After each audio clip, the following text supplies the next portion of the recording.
출애굽기 8장 1절로 7절에 있는 말씀입니다. 출애굽기 8장 1절에서 7절.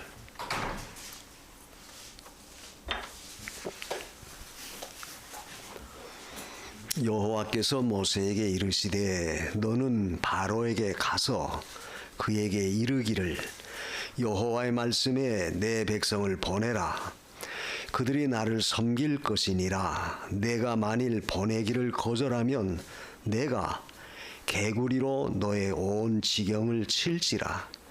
개구리가 하수에서 무수히 생기고 올라와서 내 궁예와 내 침실에와 내 침상 위에와 내 신하의 집에와 내 백성에게와 내 화덕에게와 내 떡반죽 그릇에 들어갈지며 개구리가 내게와 내 백성에게와 내 모든 신하에게 오르리라 하셨다 하라. 여호와께서 모세에게 이르시되 아론에게 명하기를 내 지팡이를 잡고 내 팔을 강들과 운하들과 못 위에 펴서 개구리로 애굽 땅에 올라오게 하라 할지니라. 아론이 팔을 애굽 물들 위에 펴매 개구리가 올라와서 애굽 땅에 덮이니 술객들도 자기 술법대로 이와 같이 행하여 개구리로 애굽 땅에 올라오게 하였더라. 아멘. 7절까지는 말씀입니다. 오늘 우리가 이 말씀을 통해서 함께 은혜를 나누려고 하는 것은 하나님께서 말씀하셨다. 거기 여호와의 말씀에 1절 하반절에 그 말씀이죠. 그래서 모든 그 일의 진행, 결과, 일의 모든 역사는 결국 하나님의 말씀에 의해서 이루어진다 하는 것을 우리는 오늘 말씀을 통해서 찾아볼 수 있습니다. 자, 우리가 읽은 이 내용은 그래서 개략적으로 말씀드리면 모세가 바로에게 가서 내 백성 보내달라 그럴 때 거절했어요. 내가 누구한테 네 말 듣고 이스라엘 백성 보내겠느냐, 못 보낸다.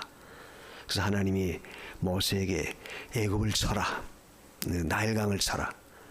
지팡이를 들어 나일강을 대니까 나일강이 피가 됐어요. 1차적 재앙 가운데 첫 번째 재앙은 나일강을 피로 만드는 그런 재앙을 내렸던 겁니다.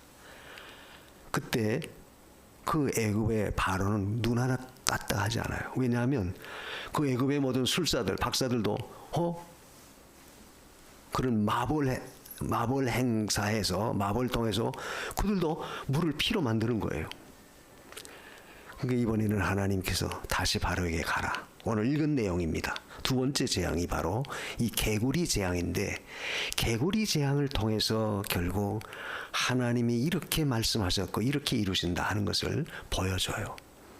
우리가 나중에 10가지 재앙을 다 맞고서야 바로가 두 손을 들고 이스라엘을 보내죠. 그래서 10가지 재앙 가운데 두 번째 재앙인 이 개구리 재앙이 결국 이 바로로 하여금 하나님이 하시는 그 위대한 역사를 깨닫게 해주는 과정이었었어요.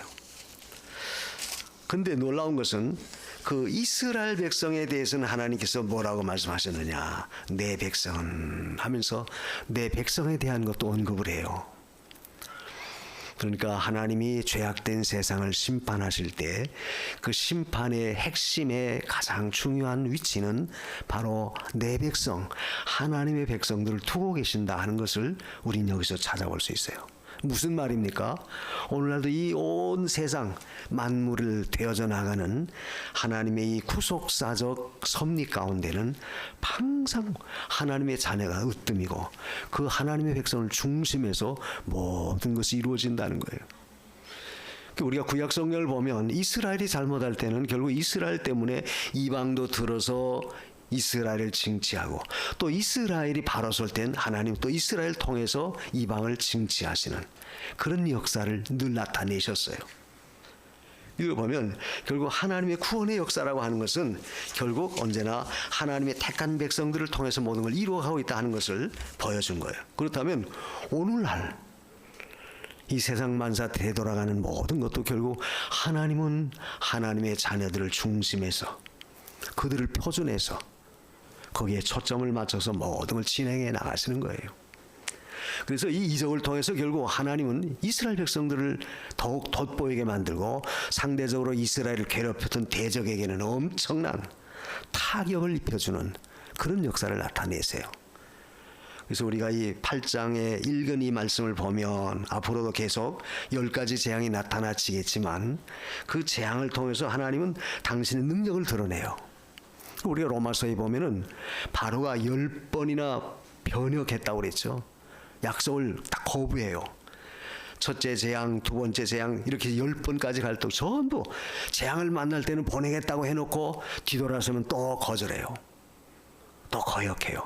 근데 그렇게 10번이나 변역한 그 이유는 결국은 그걸 통해서 하나님의 더 위대하신 그 능력을 더 나타내주는 계기가 됐어요.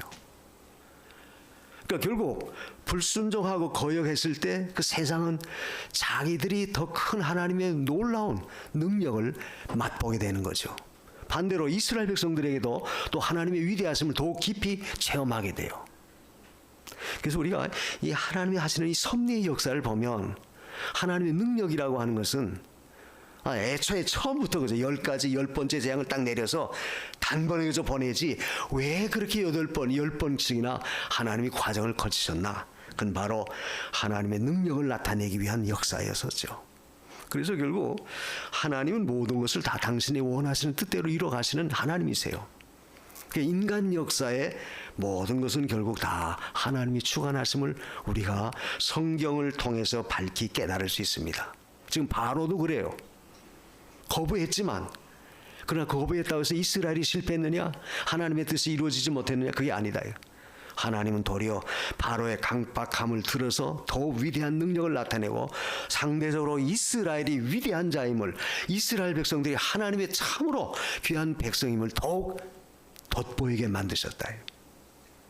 요즘 우리가 세상 사는 모든 이치나 세상 사는 모든 과정에서도 우리 예수 믿는 상다 하나님의 자녀들, 안 믿는 자들보다도 어떤 면에서는 더 큰 어려움도, 더 큰 우리가 고난도, 더 큰 어떤 참 그 손익도 많이 겪어요.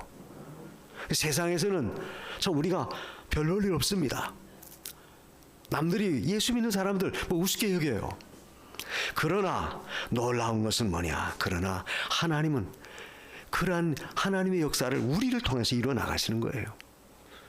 이걸 보면 믿는 성도는 결국 우리가 어떤 과정에 있다 하더라도 그 과정 속에서 겪는 그 일 자체만 보고 그것 때문에 우리 자신이 절대 낙심하거나 낭망하거나 절대 약해져서는 안 된다는 거예요. 하나님은 그러한 과정에서 뜻을 이루기 위한 섭리로 모든 걸 다 그 방편을 사용하시는구나. 오늘 보십시오. 이 개구리 재앙이 지나간 다음에 그 다음에 세 번째 재앙이 바로 이 재앙이에요. 이 사람 몸에 기생해서 사람을 괴롭힌 이 해충, 이 재앙. 그 다음에 이 재앙이 지나간 다음에 파리 재앙도 또 나와요.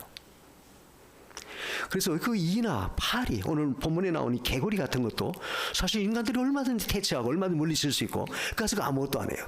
이 같은 것이야 뭐 파리 같은 것이야 어린아이들도 그거 다 해결할 수 있는 그런 존재예요. 그런데 하나님은 이 바로의 세력을 꺾을 때 보잘것없는 하찮은 그런 미물까지라도 동원하셔서 얼마든지 하나님의 위대하심을 나타내실 수 있는 전능자다. 또 하나님은 어떠한 방편, 어떠한 방법을 통해서라도 하나님의 하시고자 하시는 그 섭리, 그 뜻은 반드시 이루어 나가시는 분이다. 이걸 우리에게 말씀하시는 겁니다. 자, 바로가 얼마나 그 당시 강대국, 애국은 절대적인 강자였었어요. 그 당시 그들의 병거와 마병과 그들의 군대 수가 얼마나 많습니까? 엄청난 그런 세력, 엄청난 힘을 소유했던 바로도 하찮은 이 개구리, 하찮은 하찮은 파리 이것 때문에 꼼짝 못하고 손을 들어요. 여러분, 아무리 오늘날 과학이 발달하고 아무리 문명이 발달하고 뭐 놀라운 이변이 나타나지는 굉장한 세상이지만 그래도 근본적인 하나님의 구원의 역사는 절대 세상에 그들의 힘 가지고 과학의 힘이나 어떤 지식의 힘 가지고는 절대 하나님을 대항할 수 없어요. 한 번에 그저 비만 많이 와봐도 어때요? 어느 한 지역에 비만 한 시간에 그저 뭐 300mm가 왔다. 하나님이 한번 심판하실 때는 그 아무리 인간의 과학이 발달하고 아무리 뭐 로봇가 어떻고 뭐 IT 기술이 어떻고 아무리 해도 꼼짝없이 막아낼 재간이 없어요. 그건 단편적인 그 세상에서 돌아가는 이치만 보더라도 우리는 하나님이 하시는 구원의 역사는 인간이 절대로 거절할 수 없다, 거부할 수 없다, 대항할 수 없다는 것을 여실하게 느낄 수 있습니다. 그런데도 많은 사람들은 그 하나님 자체를 부정해요. 하나님을 우습게 여깁니다. 그래서 우리가 이 믿음을 갖는다는 그 자체가 얼마나 귀하다는 것을 새삼 우리는 깊이 느껴야 돼요. 왜? 그들이 불신하고 그들이 우습게 여기고 하찮게 여겼던 그 존재지만 그럼 우리에게는 우주 만물을 주장하시는 만유의 절대자시다. 결국 이 개구리를 동원해서 이 바로의 절대 세력을 꺾으셨다라고 하는 그 자체만 보더라도 하나님은 모든 군왕의 군주시고 모든 왕들의 세력을 다 주관하시고 그들을 평정하시고 그들을 당신의 뜻대로 섭리하시는 만유의 대주제이시다. 이걸 우리에게 틀림없이 보여주는 거예요. 그래서 우리가 하나님에 대한 어떤 신적 우리의 믿음, 신적 어떤 그 지식, 신적 개념 이것을 그래서 우리는 그래서 하찮은 일반적인 그런 신들과 똑같은 대등한 이치에서 하나님을 생각해서는 절대 안 돼요. 절대 안 됩니다. 지금 이 개구리는 그 당시 애굽 사람들이 존중했던 신적 존재예요. 풍요와 번성을 그 나타내게 하는 주게는 가져다주는 신이다. 그렇게 애굽 사람들은 믿었던 거예요. 그 나일강을 첫 번째 쳤죠. 피가 되게 만들었어요. 그리고 두 번째 재앙은 그 나일강에 서식하는 개구리 떼를 올라오게 해서 결국 그 개구리로 하여금 엄청난 피해를 바로와 이 애굽 백성들에게 피해를 주는 그런 역사를 나타내셨어요.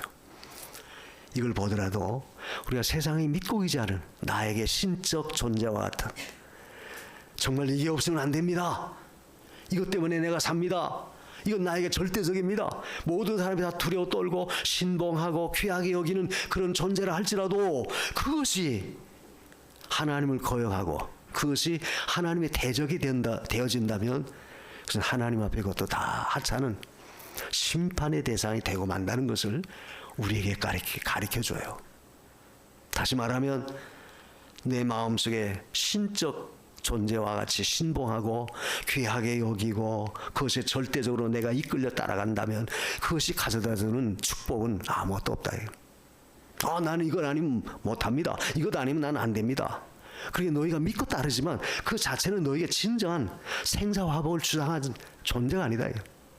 인간의 생사화복을 주관하시는 이는 누구냐? 하나님이시다. 이걸 보여주는 거예요. 또 우린 그렇게 믿습니다. 성도는 항상 어떠한 가운데서도 내가 신적 존재로 신봉하는 그런 위대한 가치 있는 존재라고 거기에 매이지 말라. 그것을 하나님처럼 섬기고 따라가지 말라 그 말이에요. 우리는 하나님 외에는 어떠한 것도 우리의 신적 존재가 될 수 없어요. 의지의 대상이 될 수 없습니다. 왜? 그것이 복을 줄 줄 알았는데 그것이 도리어 나에게 엄청난 재앙을 가져다주는 그런 역사로 바뀌어질 수 있다. 그걸 누가 섭리해요? 누가 뒤에서 조정해요? 하나님이 하시는 것이다. 이 말은 하나님만이 절대적으로 우리의 모든 걸 주관하시는 자시다. 그리고 또 한 가지는 이 바로의 이 교만함. 아니 1차적 나일강이 피로 변하는 놀라운 그런 이변이 나타나졌어도 그것을 눈 하나 까딱 하지 않았다. 그건 왜? 자기들이 그 믿는 자기들이 부리는 그 술사들 그 마술사들 그들도 피를 만들었다고 해가지고 그저 하나님이 하시는 것을 그저 동등하게 생각해서 아주 하찮게 여겼던 거예요. 그래? 그러면 내가 이번에 개구리를 불러오겠다. 근데 놀라운 것은 그 7절에 보면 마술사들 그 당시 애굽의 술객들도 자기들이 마술대로 개구리를 불러올렸다고 그랬죠. 개구리 불러올렸어요. 그러니까 바로가 그거 볼 때 이것도 뭐가 별거 아니네 이렇게 생각한 거예요. 근데 놀라운 것은 그들은 개구리를 불러왔지만 올라오게 했지만 그 개구리를 치우진 못했어요.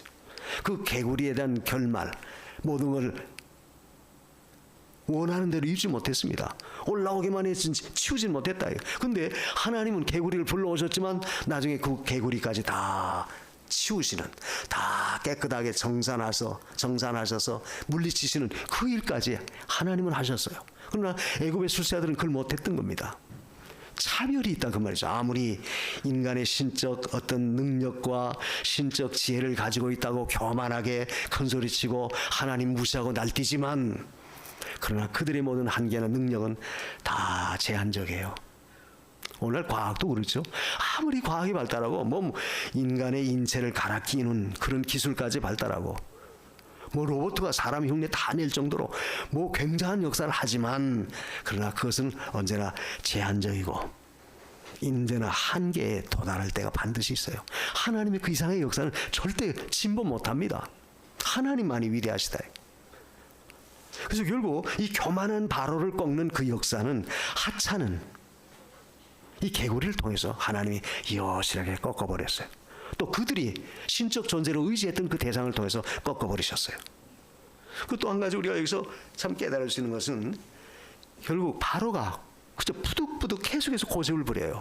계속해서 거여가요. 10가지 재앙을 만날 때까지 계속 고집을 부리고 계속 거여가죠. 불순종해요. 그것은 결국 하나님의 뜻을 끝까지 고집할 때, 거절할 때 나타나지는 결과는 완전한 심판, 멸망이다. 그걸 궁극적으로 보여주는 거죠. 오늘날도 우리가 예수 그리스도를 부정하고 하나님을 불신하고 하나님을 우습게 여기며 끝까지 고집을 피우고 나간다면 그 결과는 뭐예요? 영원한 사망에 이르는 겁니다. 이걸 보여줘요. 그래서 우리가 하나님을 경외한다고 하는 그 자체는 굉장한 축복이다. 그러므로 이 개구리라고 하는 이 존재는 사실 그 특징이 뭡니까? 개구리가 올라오면 어때요? 여러분, 개구리가 한여름에 우러제낄 때, 그 때로 우러제낄 때는 어때요? 엄청나게 시끄럽죠. 개구리가 올라와서 괴롭히는 것은 이 시끄러움, 엄청난, 무수하게 올라왔으니까 그 개구리가 우러제끼는 그 소리는 우리가 상상 이상의 엄청난 거예요. 우리가 요즘 소음이 굉장히도 목사한다고 막 아우성하네요. 그런데 생각해 보세요. 그 엄청난 수많은 개구리가 땅을 덮을 정도로 올라와서 막 우러제낄 때 어떻게 견디겠어요? 또 개구리의 특징이 뭡니까? 깨끗한 곳에 사는 존재예요? 아닙니다. 더럽고 추해요. 더러운 그런 가운데서 서식하는 것이 이 개구리예요.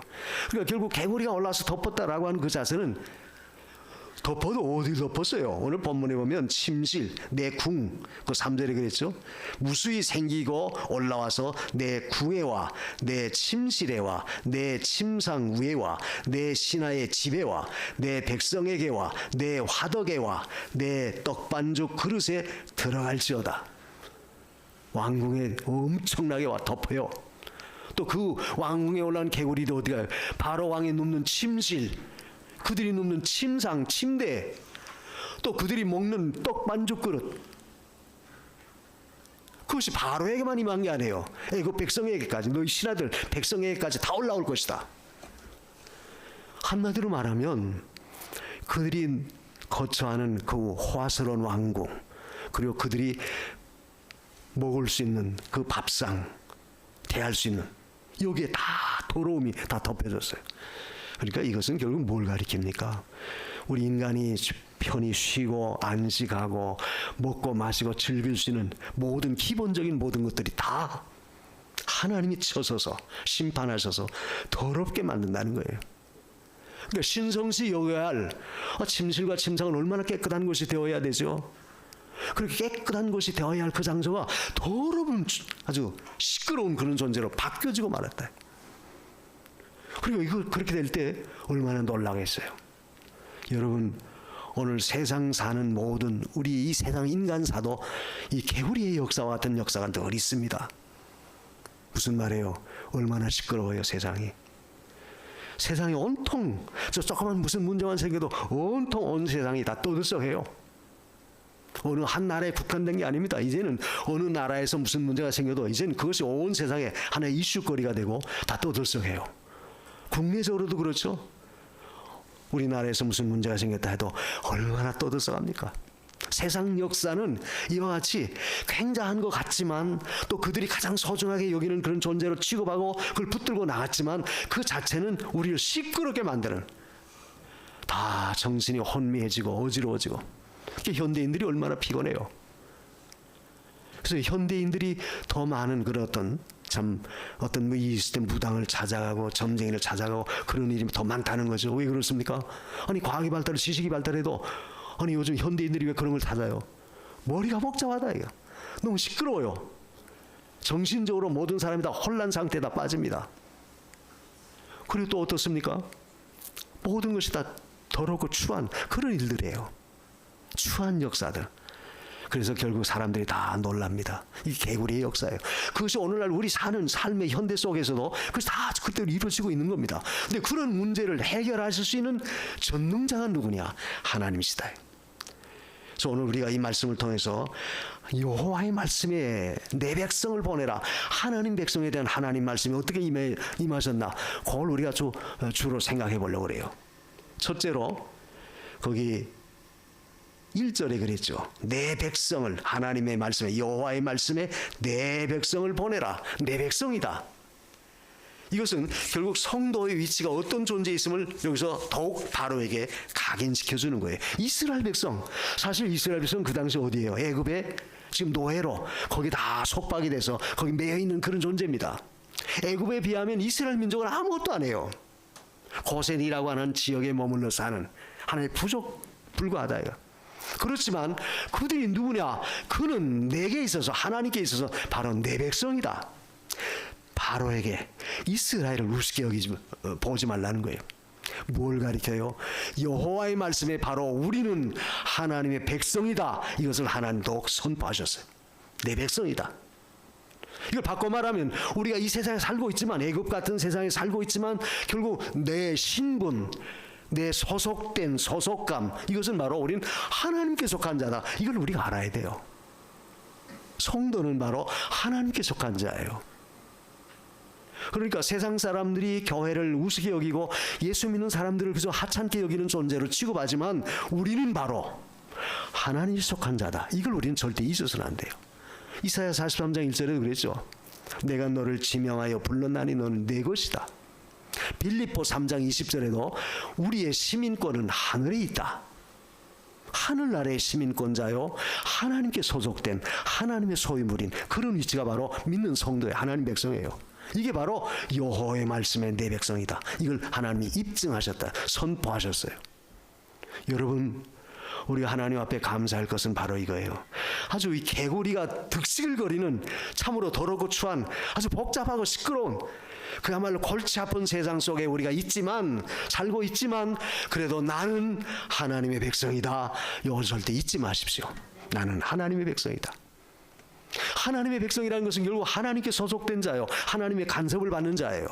또 하나님이 그들을 위해서 일하시는 겁니다. 오늘도 보십시오. 내 백성을 보내라. 세상에 가서 바로에게 가서 보내라는 거예요. 이것은 결국 하나님 백성의 존재 의미가 귀하고 하나님 백성의 그 존재 가치가 하나님이 특별히 보살피시고 역사한다는 걸 보여줘요. 그래서 여러분이 한 주간도 세상에 살면서 시달리고 심적으로 많은 참 개구리와 같은 그 떠들썩한, 정말 신경을 그저 날카롭게 가질 수밖에 없는 그런 세태 속에서 내가 시달려 왔지만, 견디왔지만 나는 하나님의 백성이다. 이걸 절대 잊지 마십시오. 나는 하나님의 백성이다. 그래서 우리는 세상에 살면서도 내 자신의 정체성과 내 자신의 소속감을 분명히 가지고 나가야 돼요. 믿지 않는 사람들, 이방 안 믿는 자들과 같이 우리가 같이 교류하고 그들과 사귀고 그들과 같이 참 섭리하면서 활동하고 살지만, 같이 동행하면서 역사하지만, 그러나 우린 그 가운데서 나는 하나님의 백성이다. 이걸 잊어서는 안 된다. 난 그리스도인이다. 그리스도인이라는 그 말은 그리스도의 것이라는 뜻이에요. 그래서 우리가 하나님께서 내 자신의 역사를 이루고 있는 그 귀한 존재감으로, 그냥 주체로 하나님이 나를 세우셨다는 이 한 가지만으로도 얼마나 우리에게 큰 위안이 돼요. 얼마나 큰 위로가 됩니까? 그래서 나는 하나님의 백성이다. 절대 이걸 잊지 말라요. 그리고 보내라 그랬죠. 내 백성을 보내라. 보내라는 말은 뭐예요? 애굽에서 내보내라 그 말이에요. 애굽이라고 하는 것은 뭐예요? 바로가 주관하고 바로가 다스리는 그 세계예요. 그리고 그 애굽에 있는 이스라엘 백성들의 신분은 어떻습니까? 노예입니다. 노예 생활에 와서. 그러니까 바로가 보내지 아니하려고 한 것은 그 이스라엘 백성들 내보내면 자기들이 이스라엘 백성 부려먹을 수가 없다. 일을 시킬 수가 없어요. 그러니까 안 보내겠다는 거예요. 근데 하나님은 보내라. 보내라는 말은 뭐예요? 자유함을 누리게 하라. 내 백성이니까 이제는 너의 관할하에서 너에게 속박될 그런 민족이 아니고 내 백성은 하나님의 백성으로서 하나님께 나가서 하나님 앞에 자유함을 누려야 할 그런 자다. 이걸 보여준 거예요. 예수 믿는 성도는 죄악 세상에 매여 있고 죄악 세상에 우리가 거기에 합류하고 있지만 우리에게는 하나님이 진정한 자유함을 줬어요. 무슨 자유입니까? 신앙의 자유예요. 진리 안에서의 자유예요. 양심, 신앙 양심의 자유입니다. 한마디로 말해서 우리 그리스도인들은 영적 자유함을 누리는 이런 자예요. 무슨 말이에요? 누구에게도 우리가 매일 수 없다. 이 말은 제 마음대로 제 하고 싶은 대로 방종하고 제 멋대로 하라 그런 뜻이 절대 아닙니다. 자유함을 누린다는 것은 이 세상 어떠한 것에도 속박받지 않고 거기에 매일 수 없다. 아무리 사망의 권세가 우리를 앞제서 넌 죽는다. 죄가 앞제서 넌 지옥 가야 된다.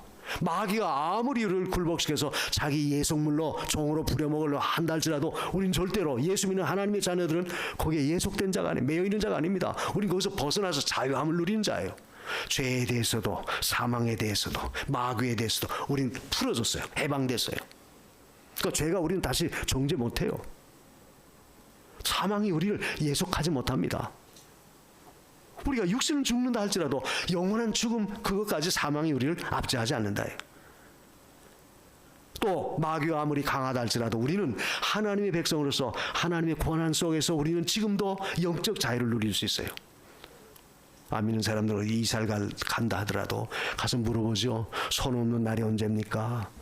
또 남녀가 만나서 어떤 혼인 날짜를 받을 때도 가서 물어봐요.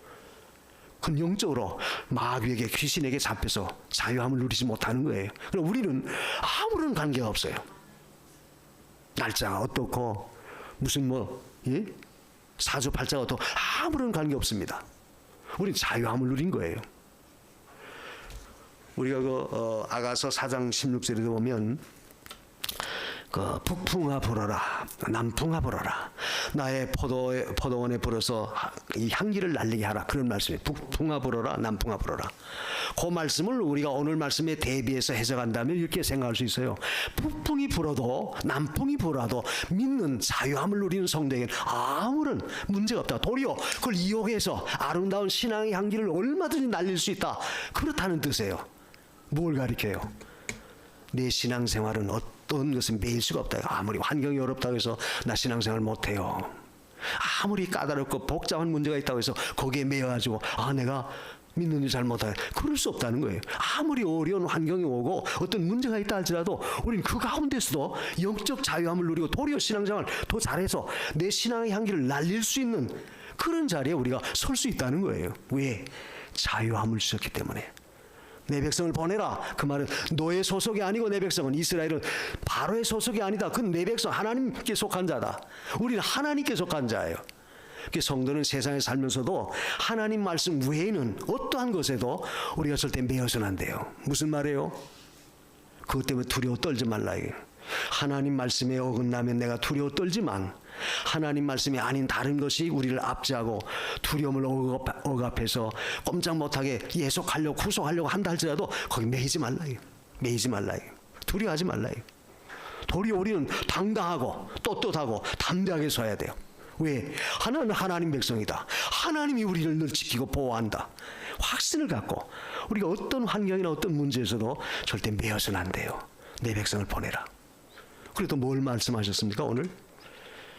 그들이 가서 나를 섬기게 할 것이다 그랬죠. 그 1절에 내 백성이고 그리고 너희는 보내야 되고 그들이 그 애굽에서 나와서 할 일은 뭐냐? 그들은 내 백성이니까 나를 섬겨야 된다. 하나님 섬기게 한다는 거예요. 여러분 하나님 섬기는 것은 뭡니까? 축복이에요. 복의 근원이에요. 이 말은 나를 섬기게 하라는 말은 복의 근원으로 만들어주겠다는 거예요. 이 말씀이 오늘 우리에게 주시는 가장 큰 핵심입니다. 내 백성 보내라. 왜? 애굽에 있지만 죄악 세상, 험한 세상, 아주 괴롭고 힘든 이 개구리 같은 그런 것들이 들끓는 그런 엄청난 어려운 세상에 살고 있지만 나는 하나님의 백성이다. 요 한 가지 우리 자신의 이 정체성과 내 자신의 위치감은 절대 잊지 마세요. 나는 누구에게 소속된 자냐? 하나님께 소속됐다. 그렇기 때문에 하나님은 우리를 위해서 지금도 늘 역사하세요.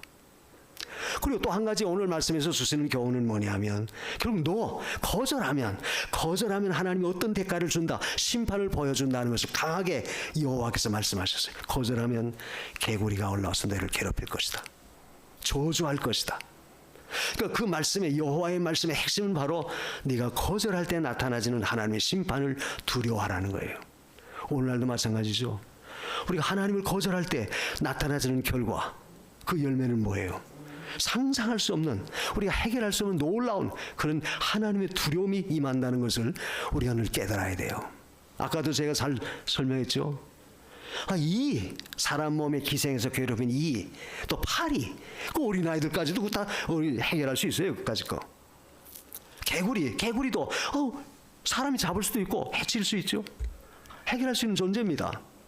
그런데 그런 것들을 동원해서 하나님의 놀라운 역사에 사용되어질 때는 아무리 바로와 같은 굉장한 세력이라 할지라도, 엄청난 힘을 가진 군대가 있다 할지라도 꼼짝 못한다.